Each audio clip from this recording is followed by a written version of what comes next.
En dis presies so elke kult vorm. Ja. Jy weet ons hou nie van sekere dele nie. So ons gebruik die skrif want mense verstaan dat as ons sê die skrif is die woord van God, dan is dit objektief waar. Ja. Met ander woorde, dis nie my of jou opinie nie. Jy kan gaan na die skrif en sê hierdie kom van God af. Dis die waar. Een van die grootste probleme in die kerk is dat die mense nie die skrif lees nie. So hulle sal veel eerder na 'n persoon luister wat vir hulle vertel wat aangaan. Ek kan nie sien logies hoe enigiemand kan stry met dit nie. Hierso het jy duidelik in skrif dat Christus is God. Ja, ek wil Jesus wil nie hê jy moet sleg doen nie. Hy is lief vir jou net soos jy is. Kom ook net soos jy is. Moenie verander nie, want hy aanvaar jou net soos jy is. En gewoonlik die gevaar met daai tipe oproep van Christus aanvaar jou soos jy is gewoonlik gepaard met jy het nie nodig om te verander. Nee, kan ons sien dat hierdie pad wat hierdie ouens loop is dieselfde as die Jehovah's Witness, is dieselfde as die Mormone, hulle is ongered. Japie is daar's 'n beter kans Hitler is gered as wat Japie gered. Maak nie saak watse nasie, volk of taal die persoon is nie. As daai persoon kan sê die Here Jesus Christus is my persoonlike verlosser en saligmaker. Nee, wat ons vanaand wil doen is die boerseun van Migdol is 'n populêre ou op YouTube vir die mense wat nou nie weet van hom nie. Ja. Maar ons wil vanaand spesifiek praat. Hy het baie video's. Ja. So ek dink ons gaan begin om actually 'n paar positiewe goeters uit te lig wat die ou sê, want daar's 'n paar goeie wat hy sê waarmee ek saamstem. Yes. Maar ek dink ons moet duidelik wees om te kan sê hierdie ou is nie 'n broer in Christus nie. Ons moet kan sê hierdie ou is nie gered volgens die skrif nie. As ons kyk na die woord en ons vergelyk wat hy sê, sy naam is Japie van Sail. Wat Japie van Sail sê met die skrif, dan kan ons sien dat dit is nie, die twee kan ons nie harmoniseer met mekaar nie. En ons wil vanaand net gaan en dit uitlig. En ons wil spesifiek kyk na sy soteriologie. So soteriologie is ons studie van redding. So ons wil in dit ingaan wat hulle glo oor redding. Ek dink van dit is moeilik om ook agter die kap van die byl te kom en sê hoorie dis presies wat hulle glo oor redding. So ek gaan nou maar sekere goeters bespiegel van die video's wat ons gekyk het om te kan sê hierdie is min of meer wat hulle glo. So ek weet nie of jy iets wil sê daar van wat jy verstaan hulle posisie oor redding is nie. Ja, ek dink dit is maar vaag weg. Ek dink dit is eintlik 'n half meer jy kan maar net skepties wees oor dit omdat hulle nie pertinent uit noodwendig so sterk praat nie. Daar is sekere aspekte wat hulle sal sê, jy weet, hulle sal verwys na Yeshua of Vader of hoe ook al die geval. Maar net sekere mense is beskik wat jy kan agterkom op die manier hoe hy en sy kring noodwendig sal praat, is dat net spesifieke mense gered is. En ek dink ons moet dalk praat daai, want daai beweeg baie naby aan die Israel visie beweging. Ja. En dit is die goedjies wat ons gaan op moet gesels, want dit maak absoluut groot skade vir Christus en sy kerk. Ja. So ek dink wat mense moet besef is, ons kan nie op opinies gaan nie. Ja. Ons kan nie 'n besluit maak oor redding wat ek en jy voel is goed nie. Ja. Of jy weet waarvan ek en jy hou nie. Of iets wat ons kultuur pas. Ja. Ons moet kyk wat sê die skrif. Wat sê die woord van God? Ons sal natuurlik glo die woord van God is ons ultimate autoriteit. Ja. Jy weet ek en jy of enige Christen kry nie ons opinie van buite skrif af. En nou ek dink op daai noot moet ons begin praat oor die goeters wat hy positief oor praat. So een ding wat ek uitgelig, ek het 'n video van hom gekyk wat ek gedink het dit is getitel verlief op Jesus. Met die idee wat hy sê, jy weet, dis verkeerd om verlief te wees op Jesus. En hy gaan nou na 'n hele storie. Nou, ek dink hy maak 'n goeie punt daar. So een van die goeters wat hy opbring daar is dat ons het hierdie baie liberale teologie gehad. Ongelukkig die ouens in my en jou kringe, die ouens wat ons as pastore sien, het baie liberaal begin beweeg. Hulle is nie meer sterk op die woord nie. Hulle is nie meer sterk op, jy weet, hier's goeters wat die Bybel sê verkeerd is en ons gaan teen dit praat, ons gaan teen dit opstaan en ons gaan sê luister, ons kan nie soos die lewe nie. Ons kan nie sonde koester in die een hand en dan wil Christus dien in die ander hand nie. So hy noem dit. Hy praat daaroor en hy praat oor die feit dat homoseksuele mense is in die kerk en hulle dink hulle is gered en hulle dink omdat hulle nou hierdie een klein sonde het of hulle sal dit nie eers as sonde sien nie. Dis maar net iets wat ons kan ignoreer en ek is natuurlik erg teen dit. Ons kan sien in 1 Korintiërs 6 vers 9, die goed wat hy daar noem, sê hy no homosexual enter the kingdom of heaven. Hy sê no drunkard will enter the kingdom of heaven. En hierdie is goeters waarop ons moet sterk en hard en ernstig oor praat in die kerk. En daai deel sal ek dink ek is positief wat hy. Ja, ek dink dit is baie belangrik want as jy gaan kyk na die samelewing van vandag en met baie predikers daar buite, is dit soos jy Ek dink sit net so 'n bietjie nader jou mic daar. Ek sien hy tel hom, ja, ek dink maak dit so, ja. Okay. Ja, nou lyk beter. Kom ons kyk maar. Skus, ja, gaan aan. Okay. Aandag is afgetrek. Ek dink as ons kyk na vandag se samelewing en die predikers in die kerke, wat doen hulle? Dis meer op 'n sisteem van kom ons akkommodeer die mense. Jy weet, en dan vertel hulle hierdie Jesus wat, jy weet, hy's so oulik. Ja. Hy's so mooi en as jy gaan kyk na die katolieke kant van hierdie Jesus met sy beeldjie wat sy hand so op sy lig is en die een handjie so op sy hart en dan lyk dit soos hierdie sagte hande wat nog nooit 'n dag in sy lewe gewerk het nie. Ja. Verstaan, so dis nie 'n Jesus wat regtig behulpsaam lyk nie, as ek dit nou met dit so kan oordra. So hierdie mense het net hierdie verliefde weergawe van Jesus. Jesus wil nie hê jy moet sleg doen nie. Hy's lief vir jou net soos jy is. Kom ook net soos jy is. Moenie verander nie, want hy aanvaar jou net soos jy is. En gewoonlik die gevaar met daai tipe oproep van Christus aanvaar jou soos jy is gewoonlik gepaard met jy het nie nodig om te verander nie. Yes. En daai is die boodskap wat groot skade bring, want jy gaan duidelik kan sien oor die mense se leefstyl stem nie ooreen met wat 'n ware kind van die Here moet doen nie. Ja. Ek dink dis groot skade omdat ons nou op 'n generasie sit wat baie predikers, ek sê nie almal nie, maar baie predikers net wil akkommodeer om die kerkbanke vol te kry, om 'n goeie reputasie te hê, om te kan sê, my kerk is groot, of dit het nog nooit gegaan oor hoe groot jy jou kerk kan kry nie, dit het gegaan oor hoe suiwer staan jy op die woord van die Here. Die Here sal die res van die werk doen. Ja. Ek dink ons moet besef dat ons kan nie sê ons dien vir God en iets doen wat hy haat nie. Ja. Jy weet, en nie net ons doen dit nie, maar jy doen dit daagliks. Jy weet, dis deel van jou lewe. Dis hoe jy jouself identifiseer. Wat hy daar sê, het ek van gehou wat hy gesê het, hier's ouens wat identifiseer as 'n homoseksuele persoon en hy wil nie wegdraai daarvan af. Ons praat nie van iemand wat sê net maar hierdie begeertes het teenoor 'n ander man of iets. En hy besef is verkeerd. Hy sien wat die skrif sê en hy wil wegdraai vanaf. Hierdie is mense wat in die kerk sit en dit promote. Jy weet, hulle trou mense. Trou homoseksuele mense in die kerk. Dis die ding waarmee ons is soos van daar stem ek 100% saam met wat hy sê. Hierdie is 'n ding wat moet stop en ons moet konservatief wat dit aanbetref. Ja. Dis natuurlik in sy leer wat hy het, sal hy agterkom dat daai is die gedeelte van die Christen geloof wat ons mee saamstem dat daai goeters gaan nie hand in hand met Christus nie. Jy kan nie. Op die ou einde van die dag, Christus kom nie vir 'n bruidegom nie, hy kom vir 'n bruid. En daai is die orde. So ek dink hierdie wat sy naam Japie van sy. Hy is redelik sterk oortuigend met sy standpunte op daai goedjies en dis iets om te waardeer. Ja, dis great. Want ek dink ons het nogals op 'n plek gekom wat mense dit nie wil aanspreek nie, want dit het so normaal geraak in ons samelewing, maar ek dink dis die fout. Mense het te veel stil gebly nou oor dit en nou dit hand uitgeruk. Okay. So dit is ek dink dit is belangrik net ons begin op daai noot. Dat mense ook verstaan ons is nie net daar om 'n emosionele uitlating te maak en te sê jy weet ons hou nie van hierdie ou se styl of die manier wat hy goeders doen en daarom maak ons hierdie video nie. Ons maak hierdie video want ek dink dis redelik waar die goeders waar ons gaan saamstem stop. En ek dink ons acknowledge dis goed. Maar niks van dit in homself is deel van ons soteriologie waaroor ons met hom stry. En ek dink ek wil net vir die ouens sê ons hierdie gaan vanaand nogal diep teologies raak. Ek dink ons gaan groot teologiese onderwerpe aanraak. En ek dink mense met die video pause as ons 'n woord sê wat jy nie ken nie, gaan sort hom uit, gaan bestudeer die woord en dat jy kan terugkom en verstaan presies waar ons praat. So deur dit is die eerste ding wat ek dink ons moet noem is dat ons geloof is gebou op sola scriptura. Die idee dat die skrif alleen wat vir ons al ons oortuigings gee. So ek dink mense moet verstaan is uit die reformatie het ons hierdie 5 solas begin. So wat ons gaan doen is ons gaan baie van die goeders wat Japie sê kritiseer volgens hierdie 5 solas. Want mense kan sien in die manier wat hy die goed aanbied.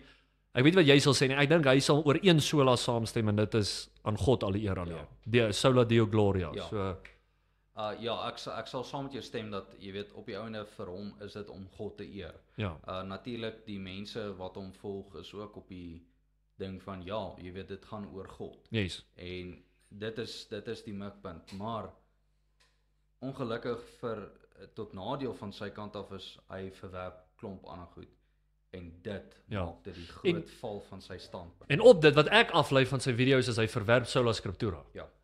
Wat ek kry is soos hulle maak 'n groot klem op die skrif. Ja. Hulle sê jy weet dis die skrif wat so sê en dis nie ons wat so sê nie, maar dan ignoreer hulle baie ander dele wat presies teen dit gaan wat hulle probeer sê. Ja. En soos weet jy nou ook al vir my uitgewys het, hy vat verse uit konteks uit Ja. om sy posisie te probeer versterk.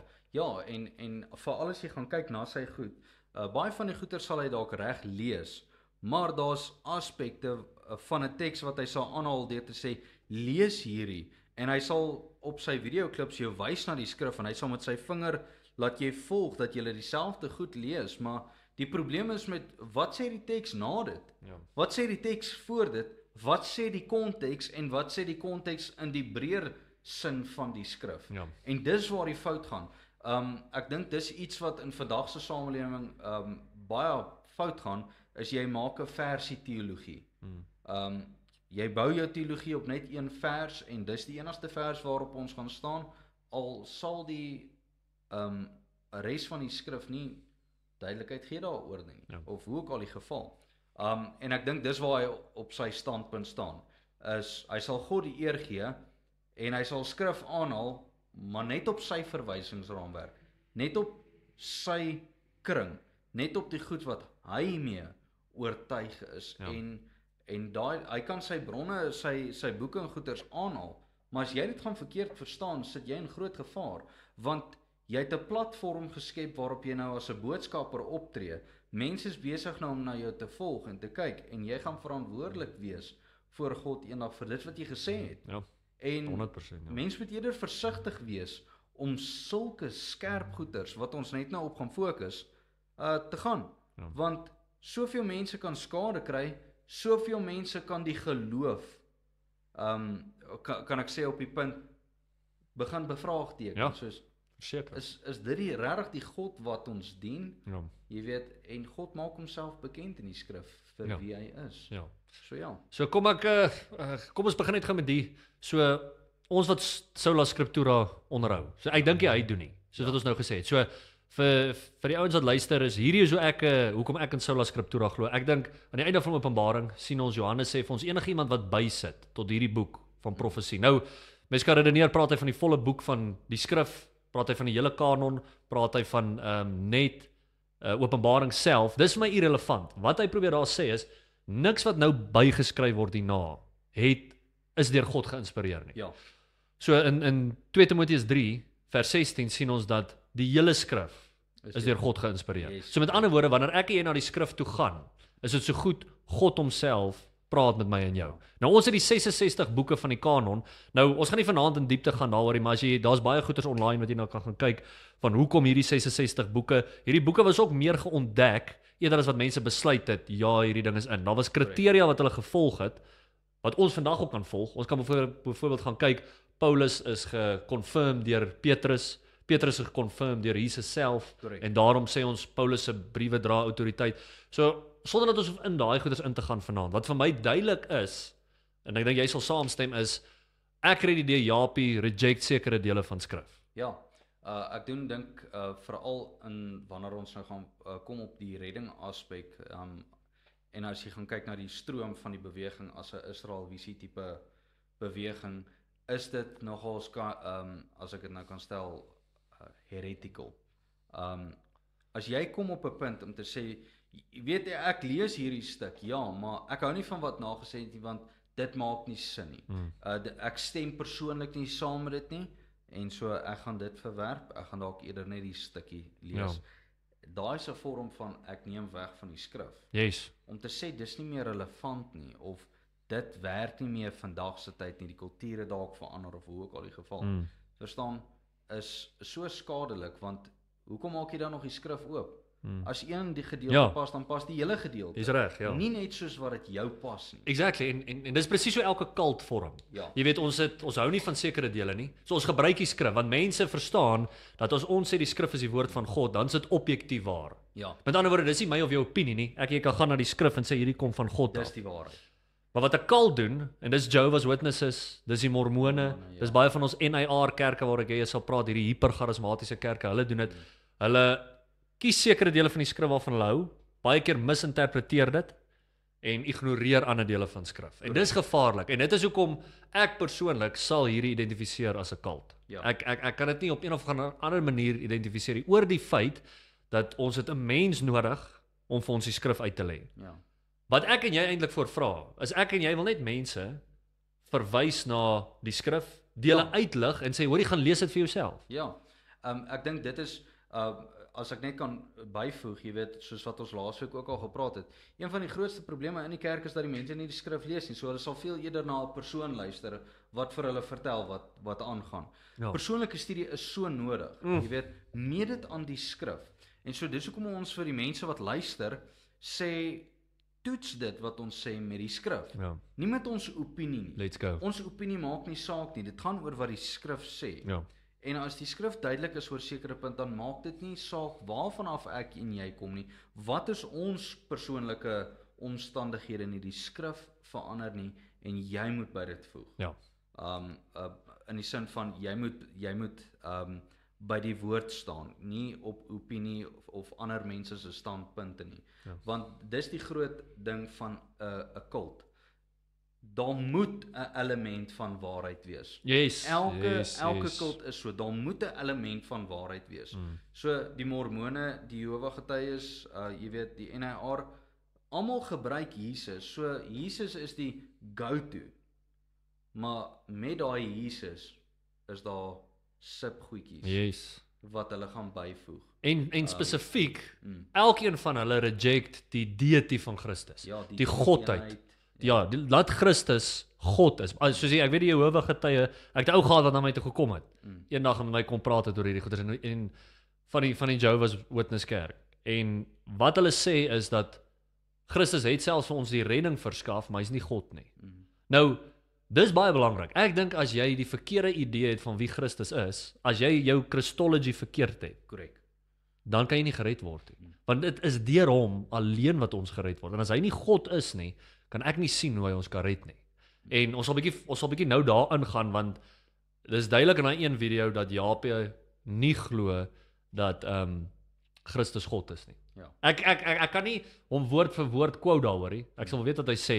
Kyk, ons gaan nie vanaand diep aan gaan nie, maar hulle glo in Yeshua en hulle het 'n issue dat ek en jy sê Jesus Christus. Ja. So soos ek dit wel verstaan is Yeshua is wat ek en jy nou sal verstaan as alles wat Jesus is en gedoen is. Ja. Nee, jy stem saam. So hulle gebruik net 'n ander naam. Ja. So hulle reject nie dat daar iemand was wat gekruisig was, wat gelewe het, wat op aarde is nie. Jy weet iemand van Israel visie kan ons korrek daarop as ek verkeerd is, maar soos ek dit verstaan is, hulle glo Yeshua was hier die Messias. Hulle glo as 'n Messias het Yeshua gekom en hy het gesterf aan die kruis al hierdie goeders, maar ek dink selfs hulle siening van Yeshua is dat hy nie God is nie. En dis waar jy die groot probleem kry. Net by te voeg in baie van die kulte is dat hulle die Heilige Gees verwerp as 'n persoon in die drie eenheid. Ja. Hulle sal nie sê dit, want dit is net Vader en Seun wat heeltyd genoem word, maar nie die Heilige Gees nie. Maar dan kry jy nou gaan doop hulle in die naam van die Vader en die Seun en die Heilige Gees. As 'n voorbeeld dat ek net kan gee, hierso is uit Johannes 20 met Thomas. As jy gaan kyk na Thomas, hy was die enetjie wat skepties was. Hy was die een wat gesê het, luister, ek gaan nie glo wat julle vir my sê, tot en met ek self gesien het en aangeraak het nie. En dan kry jy hierso in vers 26 van Johannes 20 gaan sê, en 8 dae daarna was sy disippels weer binne, en Thomas saam met hulle. Thomas was nie die eerste keer saam met hulle gewees nie. Dis hoekom hy dit verwerp het. En Jesus het gekom terwyl die deure gesluit was en het in hulle midde gestaan en gesê, vrede vir julle. Daarna sê hy vir Thomas, bring jou vinger hier en kyk na my hande en bring jou hande en steek dit in my sy en moenie ongelowig wees nie, maar gelowig. Gelowig op wat? Geloof in hom. Nou kyk wat gebeur nou hierso. Vers 28. En Thomas antwoord en sê vir hom, my Here en my God. Thomas het nie 'n rebuke gekry van Jesus deur te sê, nee, moenie my aanbid of enigiets nie. Gaan kyk reg deur die skrif, as mense voor 'n engel gebuig het hulle gesê, moenie voor my buig nie, of nee, staan op. Jy weet, hoe Ja, jy's reg, ja. Christus is die enigste een hierso wat dit aanvaar. Dis reg. As hy nie God was nie, het hy gesê, moenie vir my kniel nie. Great. Moenie vir my sê, my Here en my God nie. En so om dit te kom, weet ek, dis baie moeilik, want Thomas, die skeptiese dis 'n great punt, ja. is direk op die waarheid, yes. En hy verklaar dit, my Here en my God. Dan gaan kyk jy na die Heilige Gees as persoon. Sê vir my, as die Heilige Gees nie 'n persoon was nie, hoe grief jy hom? Ja. Ons kry reg deur die skrif, soos moenie die Heilige Gees grief nie. Ons kry byvoorbeeld Ananias en Safira wat gelieg het oor hulle geld wat hulle terughou het vir hulle self. Wat was Petrus se woord? Julle het gelieg vir wie? Vir die Heilige Gees. So as die Heilige Gees nie 'n persoon was nie, hoekom lieg jy vir hom? En hy maak klem op hom. Stem saam, ja. Verstaan jy? Ja, verseker. Dit is absoluut duidelik dat hy is deel van die drie eenheid. Ja. En om daai persoon uit die drie eenheid weg te vat, maak groot skade, want as jy God weghaal, het jy nie 'n skepper nie. As jy Christus weghaal, het jy nie 'n verlosser nie. As jy die Gees weghaal, het jy nie die krag van Christus wat weerspieël in hierdie wêreld nie, en jy sien nie sy werk wat hy doen nie. Ja, dis great, ja. So net om dit te highlight, want ek dink meeste mense weet nou nie dit nie, dat hierdie Israelvisie sien nie, hulle glo nie in die drie eenheid. Hulle glo nie in die drie eenheid van God, dat God, Seun, Heilige Gees, almal God is, almal een is. En net op dit, nog 'n teks waartoe ons kan gaan, om dit net te bewys. Ek gaan altyd hiernatoe. So ek weet die Jehovah's Witness ou ook na hierdie gegaan. Voordat jy daai stuk lees, ek wil dit nou nie vergeet nie, maar die Sadduseërs, het destyds ook nie geglo in geeste nie.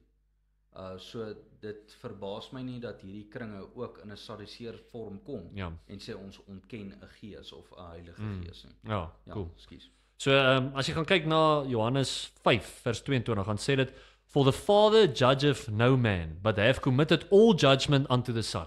So wie doen die oordeel? Die Seun. So Christus doen die oordeel. En op die ou einde, as jy gaan kyk na die res van die skrif, niemand anders te oordeel as God nie. Ja, exactly. Okay, maar kyk, hou nou vas daaraan. So vers 23 sê ook, that all men should honor the Son, even as they honor the Father. He that honoreth not the Son, honoreth not the Father, which have sent him. So 'n punt wat Boerseun van Migdol maak, is dat ons die Seun het nooit gesê ons moet hom eer nie, of dat ons die Seun moet eer nie. Hierso het ons duidelik dat as jy nie die Seun eer nie, eer jy nie die Vader nie. Maar om dit nou nog verder te vat, nou hou jy daai in jou kop, so wie doen die oordeel? Dis Christus wat die oordeel doen. Ja, dis duidelik. Soos ek weet nie, ek kan nie sien dat enigiemand kan stry met dit nie. Dan gaan ons na Openbaring 22 toe. So in Openbaring 22 vers 12 sien ons, and behold, I come quickly. Dis Jesus wat praat hierso. And my reward is with me, to give every man according as his work shall be. So wat gaan nie aan? Hier word die oordeel gebring. Verstaan, hier word die judgment gedoen. So hierso gee hy vir die ouens gifts, doen die oordeel vir hulle wat goed gedoen het. En dan wie sê hy, is hierdie persoon wat dit doen? I am Alpha and Omega, the beginning, the end, the first and the last. So hierso het jy die persoon wat die oordeel bring, wat ons nou nog gelees het, net Christus is nie die Vader nie. Hy is die Alpha en Omega, die begin en die einde. En om daai punt nog te stretch, want ek is seker Boerseun van Migdol en hierdie manne gaan sê dat Christus of dat God is die Alpha en Omega en net hy. Hulle is erg oor hierdie monotheism. Jy weet, dis een God wat nie drie enig is nie, niks van dit nie, dis net een God. Nou kyk gou wat sê Openbaring 1 vers 18. Hierso 17 en 18. And when I saw him, I fell at his feet as dead, and he laid his right hand upon me, saying unto me, Fear not, I am the first and the last. I am he that liveth and was dead. Wie's dit? Wie's die ou wat geliveth? He was dead, and behold, I am alive forevermore. Dan sê, Amen, and have the keys of hell and death. Write the things which thou hast seen, and the things which are, and the things which are hereafter. So hierso het jy, wie's hierdie persoon wat dit sê, wat die begin en die einde is? Dis Christus. Want wie is die een wat gelewe het, dood gegaan het en weer gelewe het? So net hierdie is vir ouens wat met hierdie ouens teekom of enige iemand wat die godheid van Christus betwyfel. Ek dink wat jy gesê het van Thomas is heeltemal kol Johannes 20. Ja. En dan hier gaan jy Johannes 5 vers 22 en 23 en dan vat jy hulle na Openbaring toe. Dan gaan jy na Openbaring 22 vers 12 en jy lig dit uit. Ek kan nie sien logies hoe enigiemand kan stry met dit nie. Hierso het jy duidelik in skrif dat Christus is God. Ja, ek wil net weer ook teruggaan na Thomas toe. Wat 'n voorbeeld van 'n man daai is vir ons om te kan sien wat die waarheid is in skrif. Hy sê in Johannes 14 vers 5, ek wil net hê ons moet volg hierop. En Thomas sê vir hom, Here, ons weet nie waar u gaan nie en hoe kan ons die weg ken? So Jesus het nou natuurlik vir hulle die boodskap gegee. Hy gaan nie lank meer by hulle wees nie. Hy gaan nie een of ander tyd gaan. Dat hy na die Vader toe gaan. Dan lees ons hierso in vers 6. Jesus antwoord hom, ek is die weg, ek is die waarheid en die lewe. Niemand kom na die Vader behalwe deur my nie. As julle my geken het, sou julle my Vader ook geken het. En van nou af ken julle hom, hoor wat sê hy, en het julle hom gesien. Wys hy. Filippus sê vir hom, Here, toon ons die Vader, en dit is vir ons genoeg. En hier kom Jesus en hy sê vir hom, ek is so lankal by julle, en het jy my nie geken nie, Filippus?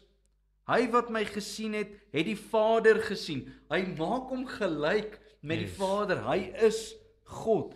En hoe sê jy, toon ons die Vader? Glo jy nie dat ek in die Vader is en die Vader in my nie? Die woord wat ek tot julle spreek, spreek ek nie uit myself nie, maar die Vader wat in my bly. Dan gaan hy, hy doen die werke. Glo my dat ek in die Vader is en die Vader in my. Of anders, glo my ter wille van die werke self. Nou, ek gaan net as 'n voorbeeld daarvan. Lazarus. Toe Lazarus dood gegaan het, wat was so wonderlik van daai gebeurtenis? Martha en Maria het getreur. Hulle het nou al voor die tyd gesê Jesus moet kom, Lazarus is siek. Hy moet asseblief daarna toe kom met die hoop dat Jesus vir Lazarus sal genees. Nou kyk jy, as jy gaan kyk na Lazarus se geval, Jesus het nie dadelik gegaan nie. Ons weet dit, want toe kom die boodskap by Jesus is dat Lazarus is dood. En hy het vir die disippels gesê, nee, Lazarus slaap. Okay? Nou slaap Lazarus. Jesus hulle kom daaraan, hulle treur, Jesus huil saam met hulle. Hoe dit gewerk het in daai tyd? Hoe dit gewerk het in daai tye is dat as 'n persoon sou doodgaan, ek maak nou aanhalings, doodgaan, en hy kom in daai 3 dae weer lewendig of uit 'n koma uit of wat ook al hulle dit sou noem, het hulle gesê dit was natuurlik geweest. Maar hulle het geglo dat daai persoon se gees sweef bo sy liggaam, behalwe nou die Sadduseërs. Hulle het geglo die persoon se liggaam sweef bo sy liggaam. Binne in daai 3 dae was dit normaal dan gewees dat die persoon weer sou lewendig kom. Maar as dit langer as 3 dae was, kon dit net 'n werk van God wees wat daai persoon lewendig kon maak. En hoe laat het Jesus gekom? Hy was 4 dae laat. So op die 4de dag kom hy op die toneel en sê, bring vir my na Lazarus toe. That's great, ja. En daarso doen hy net 'n werk wat God kan doen. Ja. Geen ander persoon kan kom en sê, wel ek jy weet uit die Vader se naam, jy weet, kom uit. Christus het met autoriteit gepraat asof hy self God is. Jy kan sien op die manier hoe hy uitspreek teenoor in die Ou Testament en hoe God praat is, kom uit.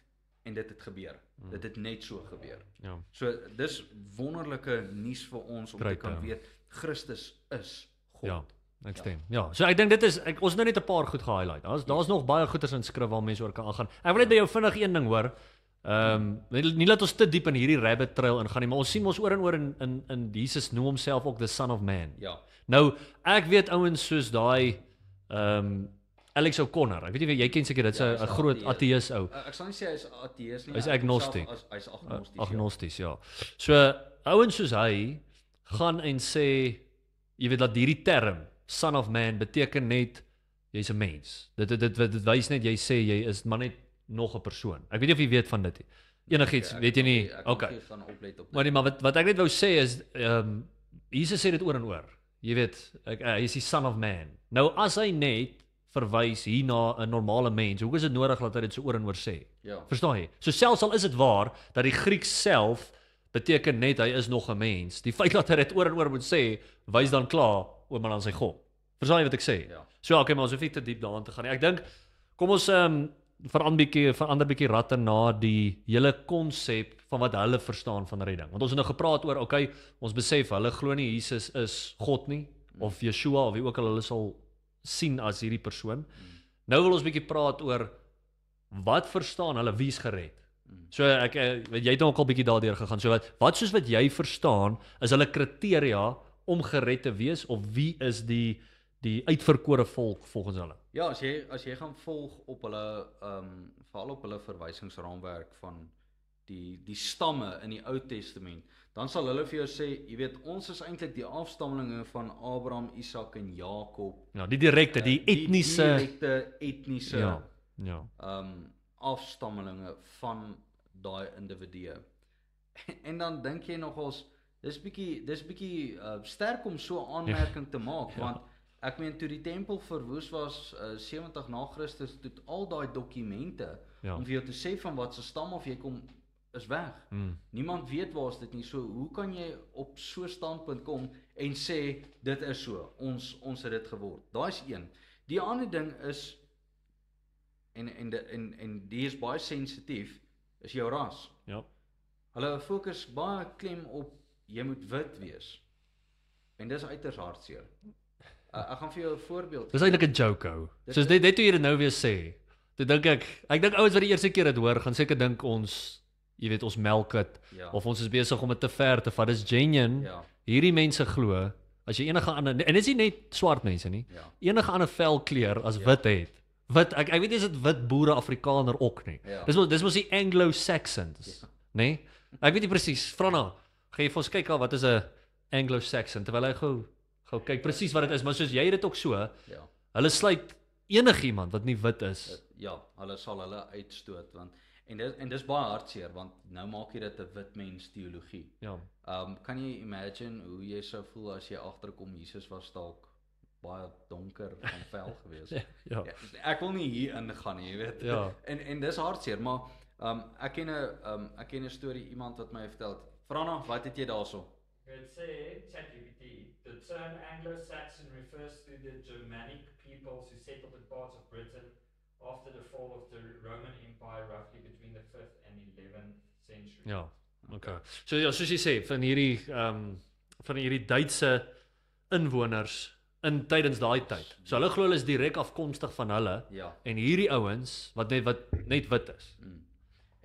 En kom ek stel dit so, dis baie hartseer want ek ken mense wat 'n storie vertel, dit was 'n grap wat hulle aan hierdie arme man gedoen het, maar dit het so groot skade gemaak want die man het natuurlik 'n grap gemaak met hierdie swart man en vir hom gesê, maar jy kan nie hemel toe gaan nie, net wit mense gaan hemel toe. Hy het dit as 'n grap bedoel, hy's glad nie Israel visie of enigiets nie.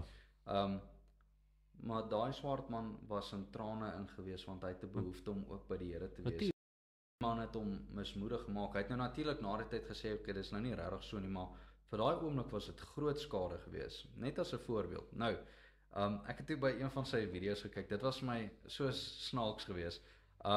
Hy het onder andere by Genesis het hy gaan draai maak wat hy gesê het, jy weet, Adam was eintlik wit geweest want as jy gaan kyk na Adam se naam, dit's daar naby aan rooi. Dis rooi. So weet hy kan dalk bloos of hoe ook al die geval. Nou, Adam word geassosieer amper half met die grond want Adama is die naam vir grond en dit kom baie naby aan Adam se naam. In Genesis 2 vers 7 lees ons dat die mens is eerste uit wat gemaak? Uit stof. So hy's die stofmens. Hy's die eerste. Ja. So en daai grond, daai Adama is vir daai rooi grond as ons dit so kan stel. So dis niks van jy's rooi van gedaante, jy bloos of enigiets nie. Maar dit is waarvan af hy kom. En so toe kom hy na Klaagliedere 4 toe. Klaagliedere 4 vers 7. Hy het daarso gesê in Klaagliedere 4 vers 7 sê hy daarso en hy verwys nou na Israel. Hy sê hierso, haar vorste was helder as sneeu, witter as melk. En toe gaan hy op die video en sê, sien jy hierso, dis wit. En dan sê hy rooier van liggaam as korale. Onthou Adam rooi, jy weet, raak bloedrooi van bloedstalk, jy weet, en dan gaan hy hulle gestalte is safier, en hy het genoem dat dit is die are, die blou are onder jou wit vel. Ja, nou dink jy soos, joh, dis bietjie ver. Maar as jy nou net daai teksvers wil aanhaal, wat van die volgende een? Hy sê nou kan jy dink ek gaan haal net hierdie teksvers uit. En hy sê daarsom vers 8, maar hulle voorkoms het donkerder as swartsel geword. Hulle is nie herken op die strate nie. Hulle vel kleef aan hulle gebeente, dit het droog geword soos hout. Nou wat as ek net daai gedeelte aangehaal het? Dan kon ek seker die argument maak, sien jy, hulle is swart. Verstaan maar, dis die konteks wat nou hier aangaan, want klaagliedere is nie, jy weet, hy gebruik beelde hierso, deur te sê hulle is witter as melk. Wat het dit beteken om te sê jy's wit? Jy's rein. Dis hoekom hy Laban ook aangehaal het. Laban se naam beteken wit. En hy het gesê, jy weet, sy's 'n wit vrou. Dit beteken jy is wit. Dit het glad nie daar, as jy verder gaan kyk na die wortel van die woord is, dit gaan oor reinheid.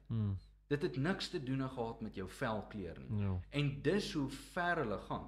Nou, as dit is dat swart mense nie hemel toe gaan nie, volgens hulle verwysingsraamwerk, kyk waar lê die probleem nou. Nou gaan jy na Handelinge toe. Filippus voel gelei deur die Gees om na hierdie kant toe te beweeg. Wie kry hy op die pad? Hy kry een van die groot mense wat op pad is na Ethiopië toe. Ja.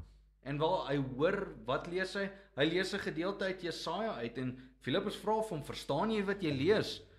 En hy sê, hoe verstaan ek wat ek lees as niemand vir my verduidelik nie? En hy het toe die geleentheid gebruik om vir hierdie man van Ethiopië te verduidelik dat hierdie is Christus. En die man kom tot geloof toe en hy sê vir hom, hierso's water, wat keer my om nou gedoop te word? En daar het Filippus hom gaan doop en toe's Filippus ewe skielik weg deur die Gees. Is daai Ethiopiër man ewe skielik nou nêrens nie? Ja. Is hy nou in die hel? Hy is nou disqualified. Hy is nou disqualified. Exactly, maar hier lê die ander probleem ook. En dis nie net op Voordat jy nou aangaan daar, net om hierdie teks te highlight. As jy gaan kyk na Handelinge 8 vers 37. Ja. Dis so 'n belangrike vers. Nou en ek weet nie of jy dit weet nie, maar al jou moderne Bybelvertalings, ek sê meeste moderne Bybelvertalings het nie hierdie vers in nie. En kyk hoe crucial is dit. Jy die ou vertaling, hè? Ja. So kyk wat sê Handelinge 8 vers 37 en dis nou hierdie hele Ethiopiër storie. Dan sê hy, and Philip said, if thou believest with all thine heart, thou mayest. And he answered and said, I believe that Jesus Christ is the Son of God. En toe gaan hy gaan doop hom en al hierdie goeie. So ja. Daai vers wys dat hierdie Ethiopiër was die evangelie gegee. Filippus het gegaan, hy het van die evangelie gegee, hy het dit verstaan en hy het 'n begeerte gehad om gedoop te word. Nou, jy weet ook, 'n ou van Ethiopië, my maat, hy's so swart soos wat jy kry. Ja. Jy gaan nie 'n Anglo-Saxon in Ethiopië kry nie, wat vanaf Ethiopië af kom nie. In die geskiedenis van die heelal het daar nog nie 'n Anglo-Saxon uit Ethiopië van daai ras, van daai nasie. As jy weet, as jy weet, stuur ons 'n foto asseblief. Ons eet dit dadelik. Ja, maar daar's nie dis duidelik hierso. Dat en terwyl ons net op hierdie voorbeelde is, die ander duidelike voorbeeld wat ons sien in die Ou Testament is natuurlik Moses se vrou. Ja. Zipporah, wat in Afrikaans is dit Zipporah, ja, sy was 'n Kusiet geweest. Sy was 'n Kusiet geweest. So sy was 'n swart vrou geweest. Ja. Moses trou en dis nêrens is God soos rebuke hom nie. Inteendeel, as jy Numeri 12 gaan lees, dan sê jy sien ek dink is sy suster, Moses se suster of sy een of ander familielid kom om hom uit te trap. Jy weet dat hy hierdie Kusiet vrou het. Ja. En hy rebuke hom. Hy sê soos dit is buite die wil van God laat julle hierdie goeters doen. So gaan ek dink is Numeri 12, maar daar sien jy duidelik dat daar's 'n issue daarmee dat as jy sê dis verkeerd vir Moses om hierdie Kusiet vrou te hê. Ja. En hulle sal natuurlik nie van daai gedeelte hou nie. So hulle moet dalk nou maar net bietjie verder gaan. Maar kom ek wil net gou op die gedagte verder gaan. Gestel as ons kyk na ons Suid-Afrikaanse konteks, jy kry soveel mense wat hierdie uitlating maak en sê swart mense gaan nie hemel toe nie. Hoekom nie? Want hulle het nie 'n kroon nie. En jy weet hulle gaan hulle is diere. Hulle is diere, hulle het nie 'n kroon nie. En so as dit waar is vir enige persoon, dan beteken dit hulle spring vry van God se oordeel af. 100%, ja. Want 'n dier gaan nie rekenskap voor God gee Yes. vir alles wat hy verkeerd gedoen het. Ja, jy's reg, ja. Maar nou sê jy dit vir nee, dit kan nie wees nie. So dan moet jy saamstem Ja, dat dit is regtig 'n persoon, Jy's 'n reg. persoon wat gemaak is in God se beeld, wat die opdrag kry, kom na my toe. En jy kan nie om dit ja. kom nie. Jy's reg, ja. Jy kan nie jou brood aan albei kante botter Klaar. met hierdie so. Jy kan nie sê okay, hierdie ouens is diere, maar nou soos wat jy sê, nou sê jy so daar kan nie oordeel van hulle wees want 'n dier word nie geoordeel nie. En jy kan ook nou nie gaan en sê hierdie is mense, Ja. maar hulle kan nie gered word nie. Ja. So dit is jy nail dit, ja, dis presies. Hulle haat vir die individu is sodat hulle sal hulle klassifiseer as 'n dier. Ja. Maar sê nou jy gaan op daai redenasie, ons mag dan van hulle eet. Tweedens ons weet dat hulle nou glad nie geoordeel gaan word nie. Dan spring hulle in die dak in, want hoe durf jy dit nou sê? Ja. Hoe kan jy nie sê dit is 'n dier nie? Want dit is nie 'n dier nie. Ja. Hy praat, hy loop soos ons, sy Ja. hart klop soos ons. Ja, jy presies. weet. Dit is Dis dis 'n walglike ding hy om te het 'n sê. vingerafdrukking wat uniek is Ja. soos God hom gemaak het. En jy wil kom om hom so te verneder, hom of haar so te verneder deur te sê dit is nie 'n mens nie. Ja. Dit is om vir God te sê dit wat jy gemaak het Ja. is so barbaars. Dit moet 'n dier wees. Ja. Want en dis hartseer. Ja. Jy bring die hoop vir hulle En hulle is baie hoop. Die ironie is, laat ons nou gou mooi vir Jaap julle sê. Jy besef ons is almal kinders van Adam en Eva. Ja. So daai's jou broer ou. Dis jou broer. En die groter ironie is Dis ook nie my broer nie.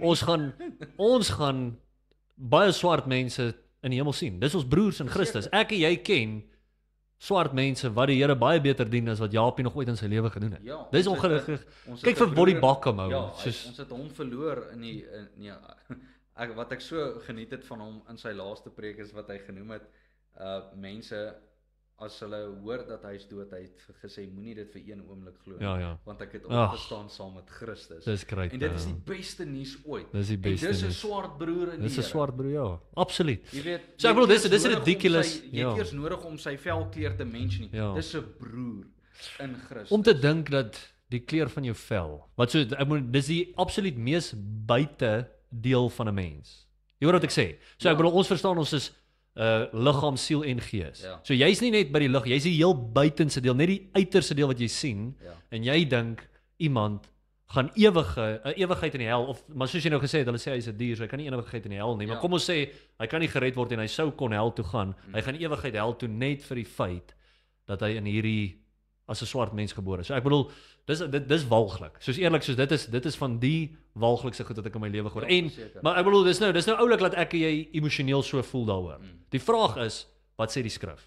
Die vraag is, wat sê die woord hieroor? En nou wil ek hê ons moet nou fokus op hierdie konsep. Ek wil eers hierdie bring. So ek dink mense moet verstaan ek en jy het 'n verskillende siening oor verbondsteologie en waar jy's meer 'n verbondsteologie ou en ek is meer 'n dispensational. Ek weet nie wat is dit in Afrikaans? dispensasie. Dispensasie teologie, is dit die ding? Okay. So net om 'n vinnige overview te gee want ek dink dis belangrik. Ek dink as jy dit nie mooi verstaan nie, gaan jy hierdie deel van die gesprek mis. Maar hierdie is 'n duidelike verdraaiing van verbondsteologie. So hier is die eerste ding, as dispensasie teologie waar is, dan sal jy saamstem soos hulle hele posisie val plat. Ja, absoluut. So om dit net vinnig te definieer, wat ek glo, ek sal meer diskontinuïteit in die Bybel sien as kontinuïteit. Is diskontinuïteit, is dit 'n woord? Is dit 'n anglisisme?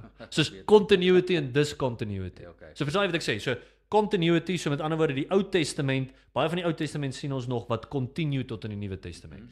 So ek weet jy's nie al die goed continue nie, maar jy sal meer geneig wees om dit te sien, waar ek as 'n dispensational ou, ek sien 'n duidelike verskil byvoorbeeld tussen Israel en die kerk. Ek sien 'n duidelike verskil tussen sekere gebruike in die Ou Testament, soos die besnydenis, soos die sekere wette wat ons daar gekry het. Soos ek dink wat Jaapie hulle sal sê is al die wette wat in Levitikus tel vandag nog. Wat soos by the way sterkte met dit. Soos as jy dit glo, dan hierdie ouens wat ook byvoorbeeld dink hulle onderhou die Sabbat, Jy moet verstaan, as jy die lig aansit in jou kamer, dan laat jy iemand by Eskom werk en dan oortree jy die Sabbat. So niemand vandag onderhou die Sabbat. Jy gaan iemand anders te hel toestuur. Verstaan jy? Ja. So net my siening van dit is die Here gebruik verskillende dispensasies om met sy volk te deel. Ons is nou in wat ek sal noem of wat dispensational ouens sal noem die church age. Ons is nou in die tyd wat die kerk, wat ons as Gentiles ingegraafd is. As jy Romeine 19:11 lees, dan sê jy sien hier's 'n verskil tussen Israel en die kerk. Hoekom ek dit opbring is, Japie hulle dink, hulle is afstammelinge van Israel. Ja. So met ander woorde, as daar 'n verskil is tussen Israel en die kerk, wat ek dink ons duidelik sien onder die nuwe verbond, dat ons is nie meer onder die stelsel van wat in die Ou Testament gebruik is nie. Nou net op dit, want baie ouens gaan nou dink, so niks van die Levitical law glo ons in nie. Die morele deel, daar's 'n moral law, 'n civil law en 'n ceremonial law. Die moral law word herhaal in die Nuwe Testament en moet ons onderhou. Ja. So dit is hoe mense dit weet. Dit is hermeneutika. Ons gaan nie nou diep daarin gaan nie. Maar net dat mense kan verstaan, jy's 'n meer verbondsteologie siening, maar wat ek sê is jy's nie so radikaal. Ja. So nie wat hulle dit Ja, hulle het 'n verdraaiing van verbondsteologie. Nou as ek net kan praat in verband met hulle verdraaiing en hoe hulle self dan nou sien, jy weet, as die Israel. Dan moet hulle saam kan stem dat as hulle Israel is van daai tyd, ontken hy Christus. En dis presies wat hy doen in daai mate. As jy net mooi gaan oplet op dit. Dis Yeshua, is nie Jesus nie, of hoe ook al die geval, die bewoording is nie nou van belang vir die gesprek se doeleinde nie, maar dit kom daarop neer is dat jy sien nie Christus vir wie hy was nie. Ja. Ons weet want die Jode het hom reject. Die Jode het hom reject, so dit sal nie iets niets wees vir ons om te sien hoe hulle sy deity, sy godheid ondermyn nie, want die Jode het dit ook gehad. Ja, exactly. En jy kan jouself klassifiseer daarin dan. Jy saam met hulle wat gesê het ons het hom gekruisig. So jy's ook eintlik 'n dispensational ou. Ons het jou nou hier bekeer van. Maar dis baie ironies want sy argument val plat. Dit val plat, ja. En jy weet jy kyk na en ons nooi hom uit om met ons die gesprek te voer, soos as hy sal wou, ons sal graag die uitnodiging wil maak. Ek dink net nie vir sy uitnodiging wat hy gaan hy dit wil aanvaar nie. Ja. Ek glo nie die feit dat hulle comments ook afsit. Ek bedoel, as dit nie vir jou 'n dead giveaway is nie, soos as jy regtig standvastig is in jou ding, dan gaan jy nie omgee. Ek seker mense gaan hierdie video aanval.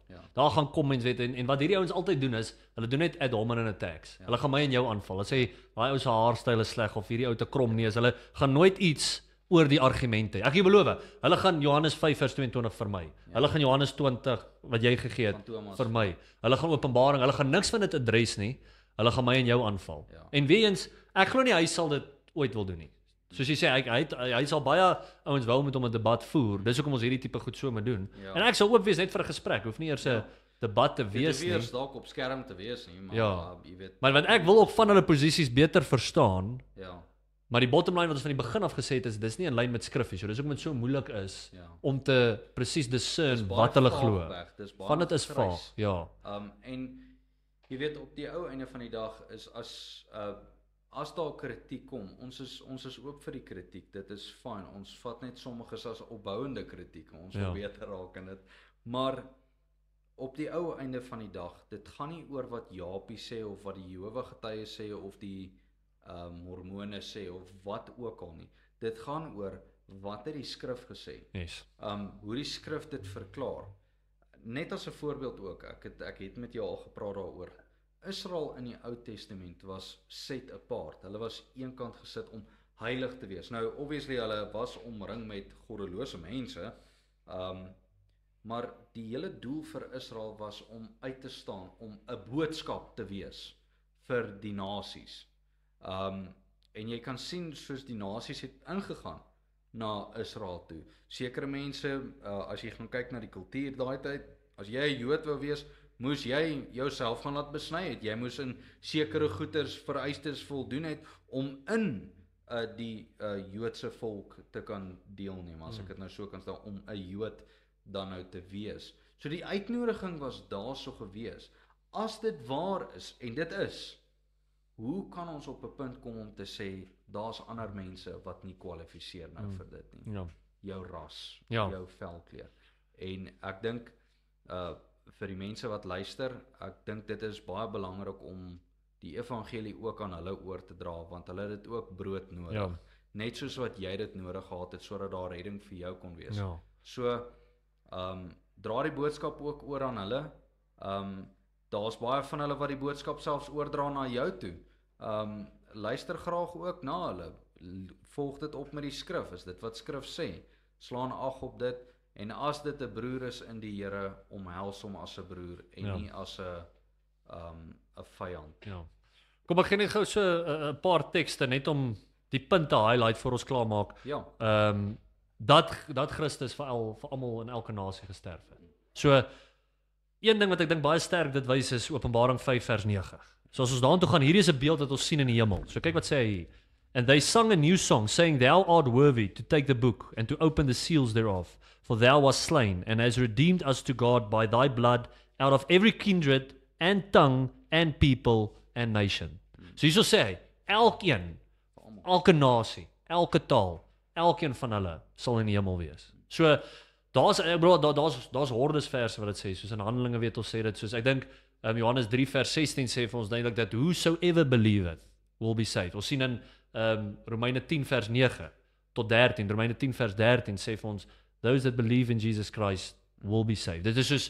Dit is die kriteria vir jou om gered te word. Nie wat se ras jy is nie van wat se nasie jy afkom nie, maar dat glo jy in Christus. Ja. En hierdie waarvan hulle praat, so ek het nou vinnig met jou voor die tyd ook al gepraat, maar as jy gaan Calvinisme bestudeer, dan die een deel daarvan, as jy gaan kyk na tulip, so tulip het 5 dele, so die T staan vir total depravity, die I vir unlimited, unconditional election, die L is limited atonement. So, wat jy ook gesê het, hierdie is 'n diep verdraaiing van limited atonement, beperkte versoening, die konsep dat Christus nie vir almal gesterwe het nie. Nou, ek wil net vinnig na hierdie deel toe gaan, daar kan ons afsluit, net om te wys dat hierdie is nie 'n siening wat ek dink jy kan vereenselwig met die skrif nie. So as jy gaan kyk in Kolossense 1, check hier so, kyk hoe mooi is dit en kyk hoe duidelik is dit. Kolossense 1 vers 15 sal ek begin lees. Dan sê hy, who is the image of the invisible God, the firstborn of every creature. So dit praat hierso van Jesus Christus. Dan sê dit, for by him were all things created. Wat was gemaak deur Christus? Alles. Alles was deur Christus gecreëer. Yes. En alles is En dan kyk wat sê hy, sê dit nog duideliker, that are in heaven, that are in earth, visible, invisible, whether they be thrones or dominions or principalities or powers, all things were created by him and for him. So wat het Christus gemaak? Alles. Niks is hier uitgesluit nie. Elke creature, elke mens, alles. Dan kyk wat sê hy nou. Vers 17. And he is before all things, and by him all things consist. And he is the head of the body, the church, who is the beginning, the firstborn from the dead, that in all things he might have the preeminence.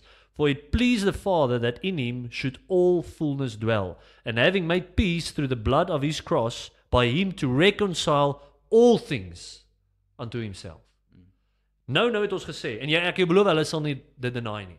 Christus het alles gecreëer. Elke creature, elke ding in die hemel en op aarde het hy gemaak. En dan hierso sê dit, hy het elke ding ook gerekonsaal na hom. So jy kan nie gaan en sê, jy is seker goed dat hy nie gemaak het, in vers 15, 16, 17, nou, wanneer hy praat van die reconciliation, dat jy reggemaak is in hom, het hy vir almal beskikbaar gestel. Ja. Nou soos wat jy ook sal uitlig, dit beteken nie, dit is effectual nie, dit beteken nie, almal gaan redding ontvang nie, maar as redding beskikbaar vir almal. Hulle posisie is, dit is nie beskikbaar vir almal. Ja, dit is heeltemal gekeer dan. Ja. Ek wil ook net gou aanbring, in die sin van dit dat 'n individu word 'n broer, ongeag wat hy was, wat sy velkleur. Yes. Philemon is 'n bitter interessante brief.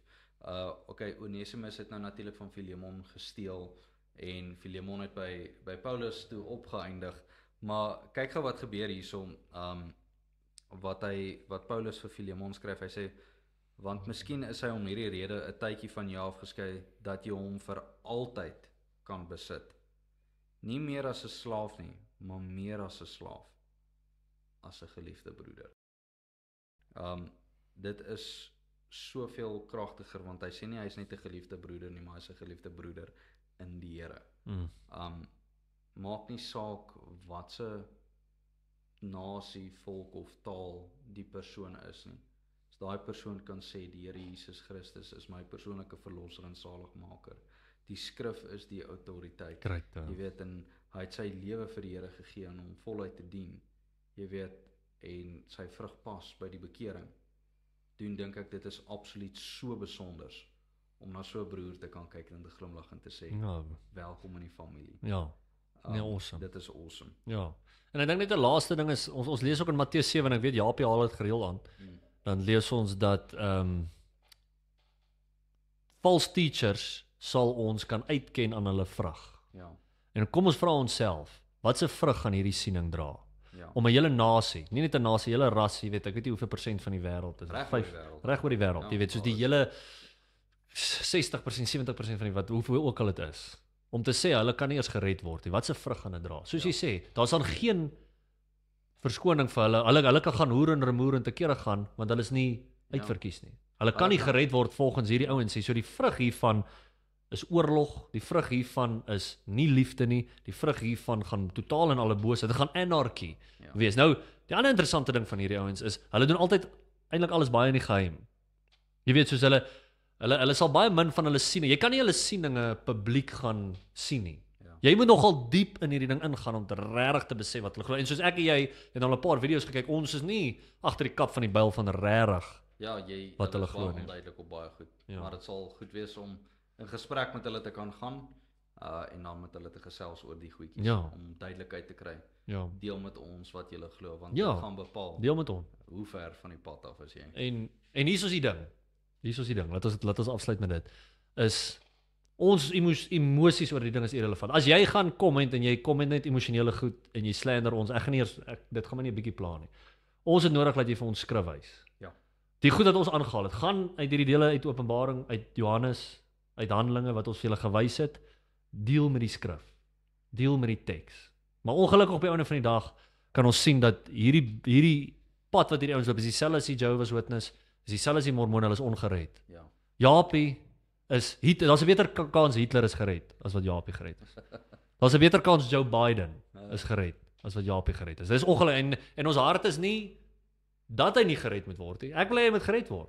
Hy sal as hy regtig tot bekering kom en deel is van 'n broer in Christus, gaan hy 'n massive impak maak. Want sy manier wat hy hierdie goeders doen hou ek van.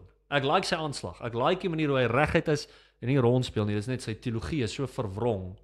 Mens kan nie hom ondersteun nie. Ja. Mens kan nie dit volg nie. Dit is wat sy volgelinge moet identifiseer en sê hierdie is nie skrif nie. Ja. Dis 'n verdraaiing van skrif. Lees nie die breër konteks. Ja. Alright. Skrif alleen. Prys die Here. Maar dankie Nommy. Ons Dankie vir jou. ons maak weer so. Daar's hy.